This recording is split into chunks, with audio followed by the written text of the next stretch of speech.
Hello grade 10s, so we're going to look at a bit of revision today. So the exams are almost upon us and we need to now consolidate all the things that we've done in especially term 2. There's quite a lot of new things we did in term 2. So we need to go and check what did we do in term 2, go and undercover all the difficult concepts again, go and work through it again, because I know the grade 10s, I know that at the end of term 2, you already forgot what we did in the beginning of term 2, not even talking about term 1. So therefore, today we're going to look again at all the difficult concepts that we started off in term 2, and then in the next few lessons we are going to do a bit of examination preparation. So I'm hoping that you're still practicing a lot, that you're doing your homework, and that you go through the work that we've covered up to now. Remember, all the work that we do in grade 10 will be used in grade 11 and 12. It's your foundation. So the stronger your foundation, the better you'll be in grade 11 and 12, and the better your marks will be then as well. So the very first thing we're going to look at today is we're going to look at your general journal, so your GJ. But now, before we start off with the GJ, remember we had quite a few journals before we got to the GJ. So I just want to write them down for you. So remember, we started with the cash journals, your CRJ, your CPJ, and then your petty cash journal. So these journals we looked at in grade 8 and 9 and the beginning of grade 10 already. So that is when we deal with cash, your cash transactions, your money transactions. And remember, petty cash is that physical cash transactions that we keep money in a tin, and then we can buy a few things that are not high in value. So therefore, small amounts like 50s and 100 Rand or 200 Rand maximum maybe. Then we also looked at your credit sales. When we sold through the DJ, and then when they return, we will record those items, the DHO. So that's when we sold on credits. And then we created a new asset, which we call debtors control, and that debtor owes money to the business. So therefore, your DJ and DHA is all connected to people that owes the business. And remember, we need to understand, when we sell to someone, they owe us more. So therefore, their accounts will go up. If they return goods or when they pay money to the business, they owe less. And hopefully, you still remember that assets are plus minus. Then we also looked at your creditors journal, and then your creditors allowance journal, and that's when we as business buys on credit or when we return. And I hope you know that creditors control a liability minus plus, and that your creditors will go up when we buy. So when we use CJ, we owe the creditor more, but when we return goods, it will be recorded in your CAJ, and that's when we decrease the account or the amount we owe the creditor. But that gave us actually the introduction to your GJ. Now, what is your GJ? Your general journal, your journal number 8, your 8th journal you're doing in grade 10. So the GJ is there for all transactions that did not fit in either the cash journals, so your bank is not used, or your petty cash is not used.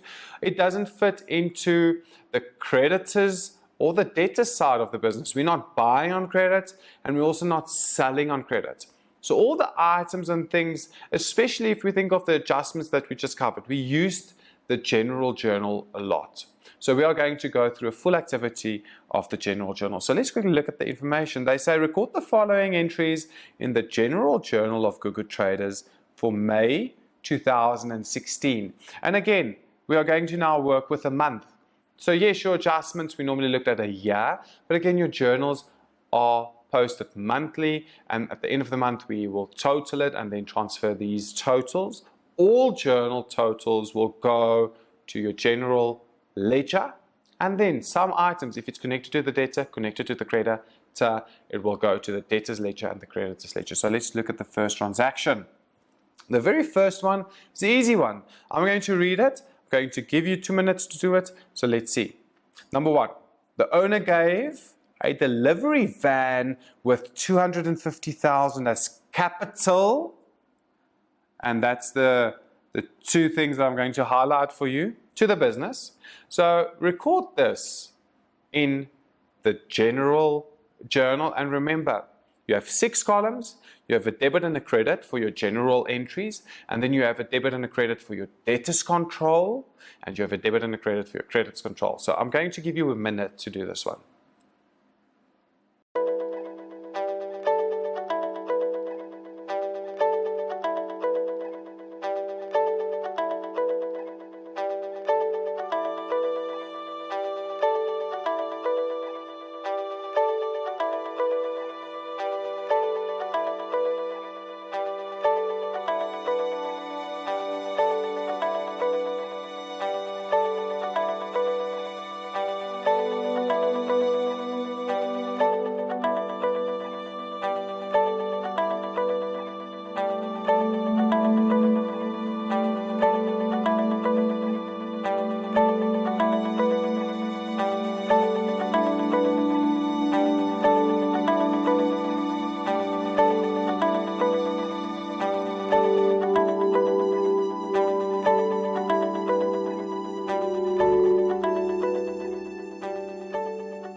Okay guys, let's go and look at the answer. Hope you remember that when you do the GJ, you have to go to the GJ and remember the debit one will always be shown first. So therefore vehicles, remember you're getting more vehicles, your asset goes up on the debit side, but then the owner gives more capital. So capital will go on the second line, and that will be your credit T account. Your credit T account will be always second. And then you can write it in a narration. What's a narration? A short story. I didn't include it for today. What you should write then is the owner gave a vehicle as capital contribution. And then remember your vehicles was debited, and then your capital was credited, and there's your debit for the credit. Now, as you can see, I did not use the debtors or the creditors at all, because the owner is not a debtor, the owner is not a creditor, and we don't owe anything to the vehicle, and the vehicle is not owed anything. So therefore, we'll only use the first 2 columns, your debit and your credit, and that's for your general ledger. Let's go look at the next one. And I will do the next one for you. So a debtor, C. Adams, who owed 800. So we are seeing that Adams, C. Adams, is owing 800 Rand. But now we read further that this debtor was declared insolvent, so it means he can't pay. But they do say that his estate will pay a dividend of 50 cents in the Rand, and that this has been recorded. So we receive 50 cents, but now we need to write off the irrecoverable balance. Now, very easy. What is your total amount that is owed to you? The total is 800 Rand. Now, what I want to ask is, how many cents do we have in every Rand? And you will see that in every 1 Rand, every 1 Rand will have 100 cents. So therefore, every 1 Rand will consist of 100 cents. But now, we did receive some money, and when we receive, we'll place it in the bank. So therefore, your bank will go up, and your debtors will go down. But now, how much did we receive? We only received 50 cents. Now, what do? I say 800 times 50 cents, and as you can see, it's half a Rand. So I'm going to get half of this money. And half of this money was received and entered into the CRJ as 400 Rand, and the debtor paid you. But now, what is the amount we need to write off? What cent component do we need to write off? And the easy thing is, if you take the 1 Rand minus the 50 cents, how much is left? 50 cents is left. Now, what do I need to do with this 50 cents again? I need to say 800 times 50 cents, and then you'll get an amount of 400 Rand. And where will I place this? I will go to the debit side of bad debts, and bad debts will go up on the debit side, and your debtors will go down on the credit side because you're writing off this bad debt, and now we need to enter it. Now, what the question is, am I dealing with a debtor? And the answer is yes, I'm dealing with a debtor. So now you need to remember that I need to go to debtors control, and I need to write off 400 Rand. And for that credit, we have a debit called bad debts on the debit side of 400. But now, remember, debtors control is a summary. This is a summary.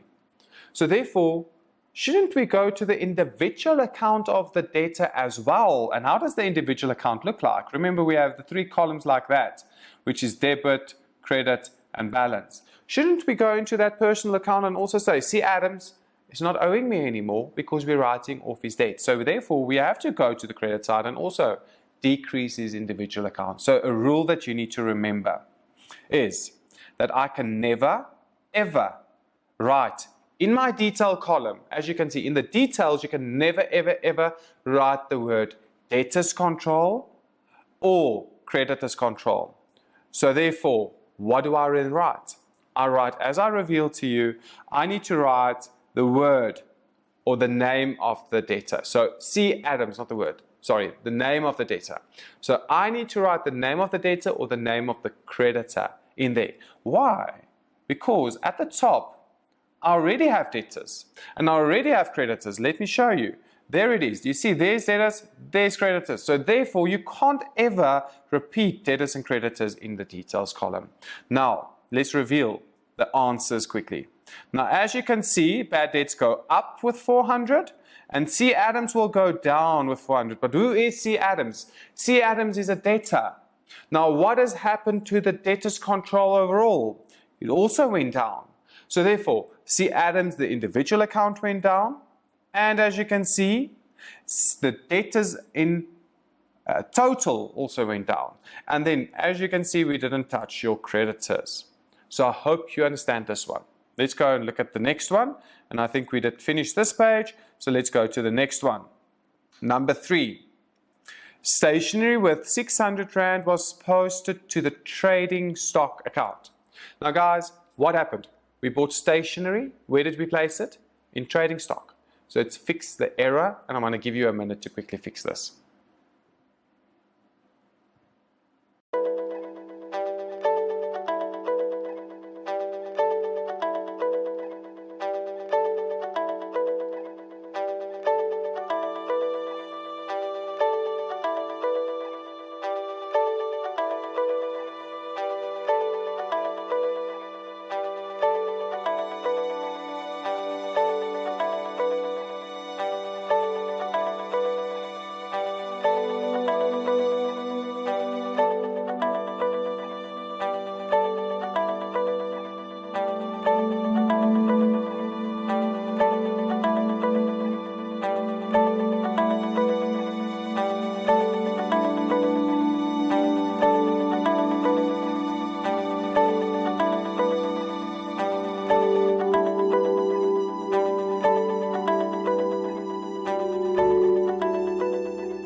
Okay guys, let's look at it again, and I hope you got it right. So what I would do if I were you is go and write down the T accounts, do a bit of rough work. So let's go and see. We are busy with stationery, and then we're also busy with trading stock. Now what should happen with your stationery? What did we buy? Stationery with 600 was placed where? In trading stock. So we said we bought trading stock, but we didn't buy trading stock. So what should we do? We should take it out, decrease trading stock. So therefore this is my entry, and for the credit, I need a debit. And what did I actually buy? I bought stationery, and there I've placed it in stationery. So let's go and look at the answers. You go down, you'll have the third transaction, and then you will have stationery. You see you debited stationery. What did you credit? Trading stock. And now, either of these two, a debtor or creditor, and as you can see, none of these two are debtors or creditors, so therefore you won't use the debtors or creditors columns. Great. Let's look at the next one. The next one is the check received from Tabo for 560 in settlement of his account of 600 was returned by the bank RD. Now what happened? Let's look firstly. We received 560, so bank went up with 560. But now guys, did it really go up? The answer is no. We didn't really receive this money, and we gave them a discount of 40. So that is the amount his account went down with. But again, did his account go down now or didn't it? No, it did not, because he didn't give me a good check. So I need to cancel this check, cancel this receipt, and I now need to go to the CPJ. I cancel it in the CPJ, and I'm not paying, don't get confused, I'm not paying the debtor, I'm canceling the receipt.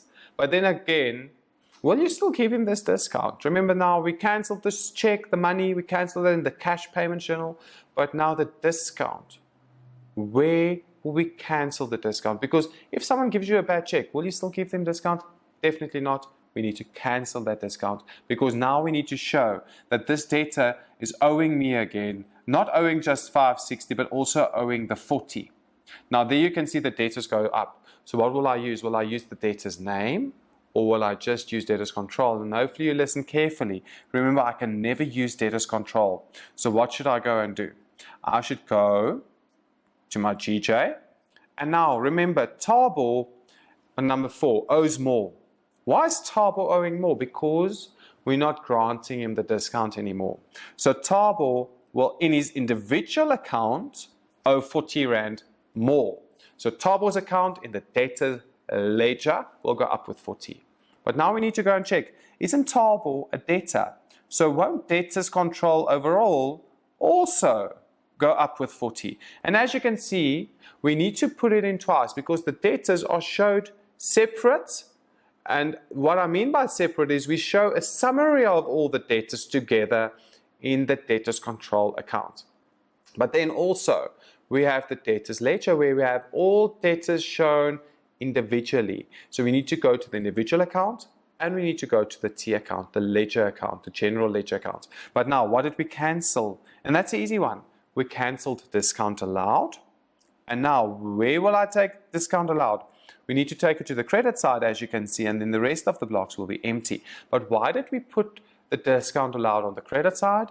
Because the expenses go down. We're not granting this discount anymore. We're cancelling the discount on the credit side. So therefore the expense goes down and the owner is happy because he doesn't have that expense anymore. So we'll continue with the others just after the break. See you now. Okay guys, so let's look at another one for the general journal just to finish the journal off. Let's go and look at it. Number 5, the account of Bradley of 1,000 Rand is overdue. So therefore it means that Bradley owes us this 1,000 Rand, but he's overdue. He did not pay us yet.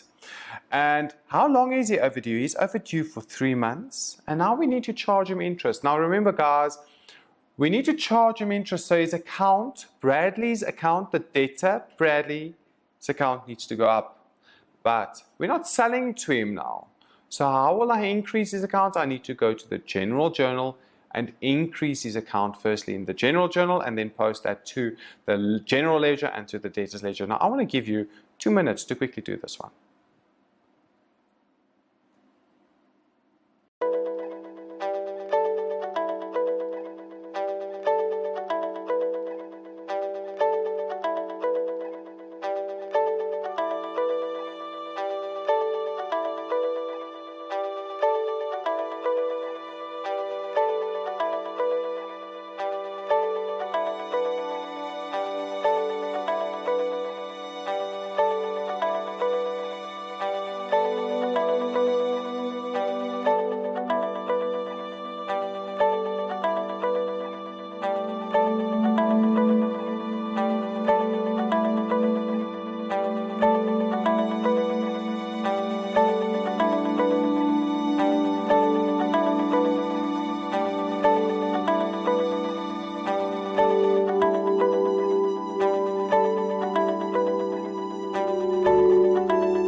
Okay guys, I know you got it right, so let's look at it. So firstly, you have to take the amount Bradley owes. So Bradley owes you 1,000. You're going to charge him 20% interest, and you're going to charge him, remember this is per annum, you're only going to charge for 3 months. So you need to say times 3 over 12, and then you'll get an answer of 50 Rand. Now what do I need to do with this 50? I firstly need to go to the debtors control, and it needs to go up with 50. Why? Because it's interest income. I'm charging interest on the credit side. But now remember, when you deal with debtors control, you also need to go to the individual account of Bradley.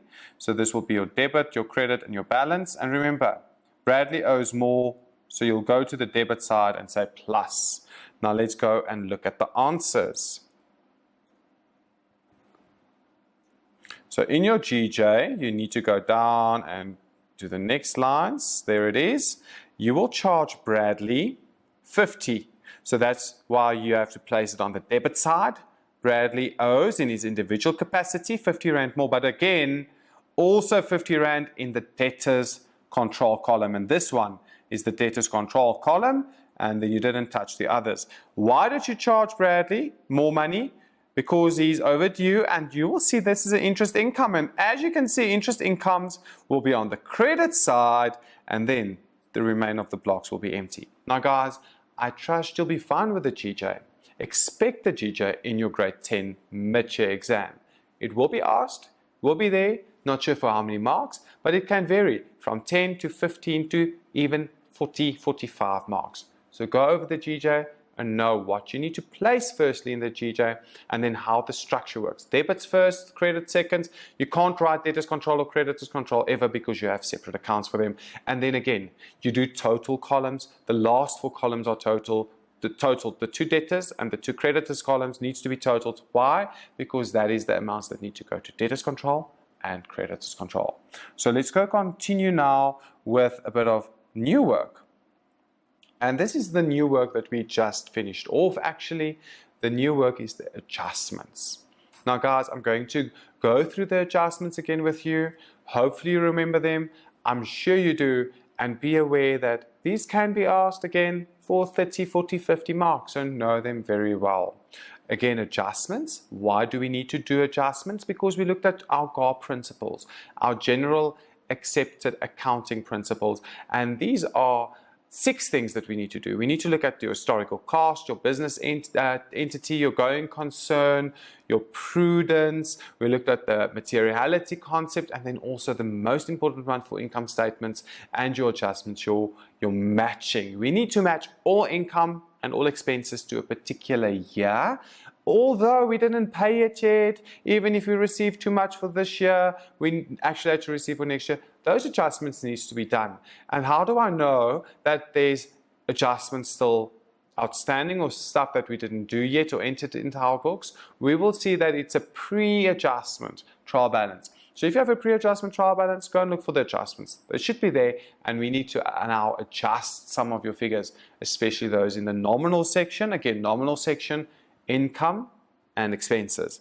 Now I gave you a pre-adjustment trial balance here, and we're just going to do it rough work. On rough work, because you need to know how to do the adjustments. Hopefully you'll be able to enter it nice and detailed into your general ledger, and again, your general journal that we just completed. So let's go look at it. I'm giving you a pre-adjustment trial balance, and this company's name is Nzamo Incorporated, and the end of the year is again 28 February 2016. Now what I normally say to my learners, what is the next day after the 28th of February? It's not a leap year, so don't be clever. It's the 1st of March. So that's the beginning. But now, what is the previous year? 2015. And there, if you count from March the 1st, 2015 to 28th February 2016, you'll get 12 months, and that's your year. So please, guys, know how to identify the financial year firstly. Now, let's go look at the adjustments. There's a nice list of adjustments. So let's go and look at the very first one. Number 1, a check for 500 Rand received on 28 February 2016 from a debtor whose account had previously been written off as a bad debt had not been entered in the book. So we didn't enter this in the books yet, guys. So I want to give you a minute. What do you need to do? Go identify two accounts, do the two accounts in rough work, and show me what account will be debited, what account will be credited, and then I will show you how to post it to the pre-adjustment trial balance. So 1 minute starts now.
Okay guys, this was the easy one, so let's look at it. So remember, your bad debts recovered will go up.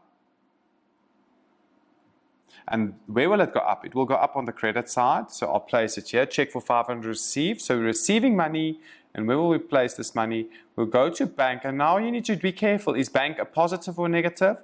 So if bank is a positive, it will go on the debit side. So there's your 500 debit and your 500 credit. Now, how do I place it into my pre-adjustment trial balance?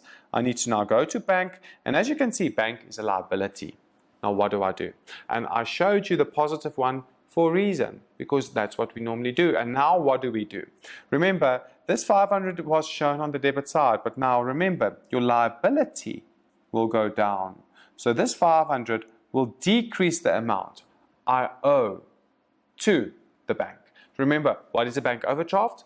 I go to the bank, I get paperwork signed to say, I want an overdraft facility because I might go into a negative because my debtors don't pay me in time or my clients don't pay me in time. So therefore I need this facility to maybe pay certain debts that occur now or certain things that occur now, expenses.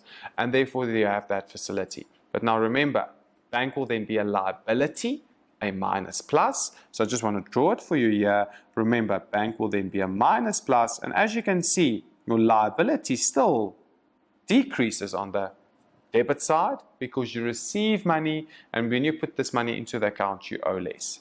Now, where else should I go? I should go to the nominal section because I have an income. Now, let's go and check. As you go and scan through this, do you see there's no income called bad debts recovered? So you have to go to the bottom here and say bad debts recovered, and on then the credit side, you will go and place 500, and then you see for the debit and the credit, your trial balance will still be in balance. Now let's go to the next adjustment. The next adjustment says number 2, insurance includes a premium. So again, insurance includes a premium of 3,600 paid on 30 June each year. Now what should you do with this, guys? When you see a date, go and draw a timeline. So I will help you with the timeline, but I want to give you a bit of time to calculate this by yourself. So your timeline, again, we're finishing the 28th of February. And when did we say? 16. We started the 1st of March. 15. Now, where is this date? We normally pay 30 June. So there's 30 June, right? And how much did we pay? 3,600 Rand for the full year. Now, what you need to go and do is finish this adjustment, see if you can get the correct amount, and then what do I do with this amount? Is it insurance for this year or next year? So your minute starts now. Let's see.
Okay guys, so if we normally pay the 30th of June each year, when do the insurance kick in? On the 1st of July, right? So we have it for July, August, September, October, November, December, January, and February. So therefore we have it 8 months this year, and I don't care about that 8. What do I care about? I care about the month that's not in my year, which is then March, April, May, and June again. So the 4 months here will be outside of my year. So that's the first thing you have to do. But now, how much do I pay per month? So watch my calculation. I have to take the 3,600, divide by 12 times by 4, and then you will see you'll get an amount of 1,200 Rand. Now, what is that 1,200 Rand? Let's go look at insurance. Insurance, firstly, needs to go down on the credit because this is for next year. Your expenses need to go down. But now we have a credit, so where's my debit? Your debit will be then in prepaid expenses on the debit side. Why? Because say I want to cancel this insurance now on the end of this year. Doesn't that insurance company owe me money? So they owe me temporarily until I make use of this insurance I've taken out. So therefore, a debit for credit, and then you need to go to the pre-adjustment trial balance, which is here, and let's go and see. Your insurance is here in your nominal section. I need to go and say minus 1,200, and then, remember, prepaid expenses and asset, go and write it in small here, prepaid expenses. I'm abbreviating a bit. You can as well, because this is just your rough work, and let's place it on the debit side. Let's go look at your next adjustment. Your next one is adjustment number 3. Part of the premises is being rented out at 2,000 Rand per month. Now, if it's a perfect world, how much should we have received then? So if you go and look at it, it's 2,000 Rand times how many months in a year? Great, 12 months. So therefore you should have received 24,000. Now, but the question is, did you receive 24,000 Rand? Let's go and check. If you go again down your pre-adjustment trial balance, and I want to move slowly, as you can see, running through the assets and the liabilities, the current assets there, current liabilities, again, current assets, your money, and now we're going to the rent side, your income and your expenses. You see here we have rent income, and now, how much did we already receive? We only received 18, but I said in a perfect world, 2,000 Rand per month. So therefore, that your tenant pay you enough for this year. Remember, 2,000 per month times 12 gives you 24. He only paid 18. So does he maybe owe you for this year? And that is true. He owes you for this year. So we need to go to rent income. And we need to say, rent income, how much does he owe? We already have 18. How much is owed? He owes 6,000. And as you can see, your rent income will go up for the year, and then you'll have another account called accrued income. And they owe you, so accrued income again on assets, and the asset will be shown on the debit side because they owe money. And now again, in your pre-adjustment, let's go quickly back to rent income. We have to go and see, where's your rent? There's your rent income. We have to add 6,000 here, and then we need to go to the balance sheet and say accrued income plus how much? 6,000. And as you can see, as I do the adjustments, I place them all on the pre-adjustment trial balance to make it easier. So after the break, we'll continue with these adjustments. See you now. Okay guys, we're still busy with the adjustments, and especially the year-end adjustments. So we need to take all of these adjustments into consideration because we're dealing with the matching principle. So therefore, the Gr10 principle called matching, we need to match all income and expenses to a particular year. Now let's look at the next one. I wrote out here, write off Jacob Funi's debt of 2,500 as irrecoverable. So this data is still in my books. I need to write him off. So I need to take him out of my books. Now, what I want you to do is I want you to go and identify the two accounts and place those two accounts on a piece of sheet. Show me your rough work. Show me what account will go up, what account will go down, what account will be debited and what will be credited. So I'm giving you a minute.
Okay guys, so we need to write off debt. So again, if we write off debt, we will call it bad debts. And as you can see, you can abbreviate like this if you want to do rough work.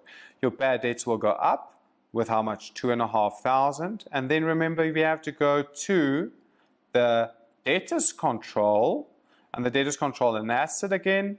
The asset will go down on the credit side, 2.5, and always make sure that you have a debit for a credit. And remember, your debtors control is a summary, and you will have to go to Jacob Mfune's account as well in the debtors ledger. Now, how do I post this to the pre-adjustment trial balance? Well, I have to go firstly to debtors control and say minus 2.5 because your debtors went down. We're writing them off. And then we need to go to bad debts. So let's see, do we have a bad debts? Yes. So therefore we have to go to the debit side and say plus 2,500. And now you can see your total bad debts for this year will be 6,500 Rand. So remember always to include your totals as well, print the printed amounts and add these adjustments to them. Let's go look at the next one. Another adjustment is number 5. It was found that a credit note issued to a Fancy for 1,200 had been entered in the subsidiary journal as 2,100. So we made a mistake here in this journal. Now they say the business uses a markup of 50% on cost, and now we need to correct the error. I'm giving you 1 minute to complete it.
Guys, this is a difficult one. I believe you got it right. Let's check it out. So it was found that a credit note issued to a Fancy for 1,200 had been entered in the subsidiary journal as 2,100.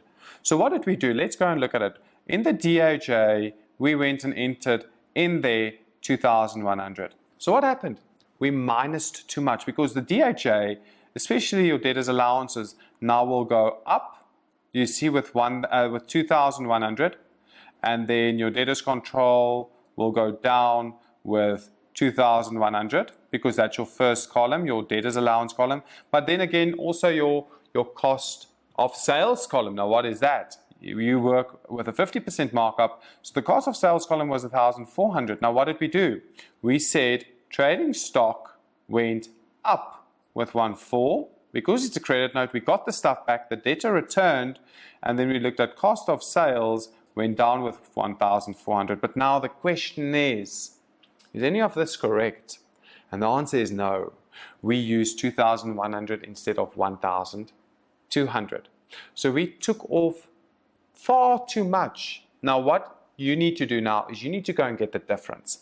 So what is the difference? If you say 2,100, minus 1,200, which it should be, you took off how much too much? 900. So that's your first amount you will need to use. Fancy didn't return 2,100 worth of goods, but only 1,200 worth of goods. So what should happen to the debtors control firstly? Fancy actually owe you then again 900 Rand. But let's do this in another color. There's the 900, you see. So therefore, if you now go and look at it, minus 21 plus 900 will give you the 1,200 which he returned, and that will be then on the credit side because that's what he returned. But now what happens to your debtors allowances? You took too much to debtors allowances. So therefore, you need to decrease your debtors allowances again with 900, and there's the two linked, a debit for the credit. So there we fixed this error. Now again, where do we fix this error? You'll normally fix errors in the general journal. But now, didn't I say we recorded too much in trading stock and too much in your cost of sales? What should I do? I should now decrease the trading stock and increase cost of sales. But now remember, the difference is 900. Now I need to go and calculate what is the cost of sales, what is the cost of sales on this amount. So what formula do I use? 900 times 100 over 150, and that will then give me 600. So what should happen to your trading stock? Your trading stock should go down with 600, and your cost of sales should go up with 600, and there's your debit for your credit. Now guys, this is a tricky one. Please be aware that you use 40 accounts here. So let's go and look at how you post this to your trial balance again. So your debtors control will be affected. What should happen to your debtors control? It should go up with 900. What should happen to your trading stock? It should go up with 600 because we're fixing the error. Then, remember, trading stock and asset on the debit side. Your debtors allowances, what should happen? It should go down with 900, and your cost of sales will have to go up with 600. And there we've entered this big mistake into our books. So let's look at the next one. And the next one is a nice, tricky one. I'm saying a physical stock taking on 28 February showed the following on hand. So what is on hand? I'm showing trading stock is on hand, and I'm showing packing material is on hand. So at the end of this year, we counted packing material, we counted trading stock. But now we need to go and check, am I correct in saying that I counted all of the stuff? Now remember, firstly, your trading stock is an asset, and I'm giving you a clue here. Your packing material is an expense. So remember, I can't deal with them in the same way. So if I can't deal with them in the same way, there's a slight difference when we do count trading stock and when we count packing material. So the one is the expense, the one is the asset. Let's give you 2 minutes to quickly do the rough work and see if you can get to the right accounts debits and the right accounts credits. Your 2 minutes will start now.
Now guys, let's look at this adjustment. I hope you figured out that I didn't give you all the information, so you could only do one of the two. But I wanted to give you the time to go through it and see, can you do it? Can't you do it? What accounts will I use? So let's do the second part of this adjustment first. That's one you could have done. So the packing material, remember, is in the expense. It's an expense, so packing material plus minus. And the question is, when will I use this? I will only use this packing material next year. So I need to take it out because it's an expense for next year. So expenses go down, guys. And where will I take it to? I will take it to consumable stores on hand.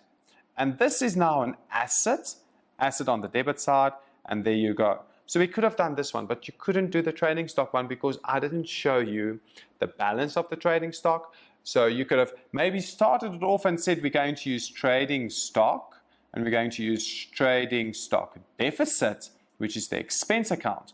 But that's more or less where you could have ended. So let's go and quickly take the 2.5 to your trial balance, pre-adjustment trial balance. Remember, you have to create a new account called consumable stores on hand, and that will be 2,500 here. And then you have to go to packing material, and you need to minus 2,500. Now, the last one, how do I finish it off? Let's go and look at your trading stock. How much trading stock do we have? And remember, here's your trading stock in total. So 88,500 plus 600. So if you go down to your adjustment, you have to say 88,500 plus 600 gives you then 89,100 minus the 85,000. And then, did we count more, guys? Did we count less? And as you can see, we counted a lot less. How much less? 4,100. So what should I do? Trading stock is gone. It's lost. The prudence principle applies. We are conservative. We're writing off this trading stock. And now we have this ugly expense. So let's go and put it in minus 4,100. And then you create a nice T account. And even here at the top, you can say trading stock deficit in the nominal section of 4,100 expense on the debit side. Now, guys, these are all the adjustments. And be prepared to expect anything in this student exam. We're still going to work through a nice few questions. And remember, practice makes perfect. The more you practice, the better your end result. Now, keep well and keep on practicing. See you soon. Bye-bye.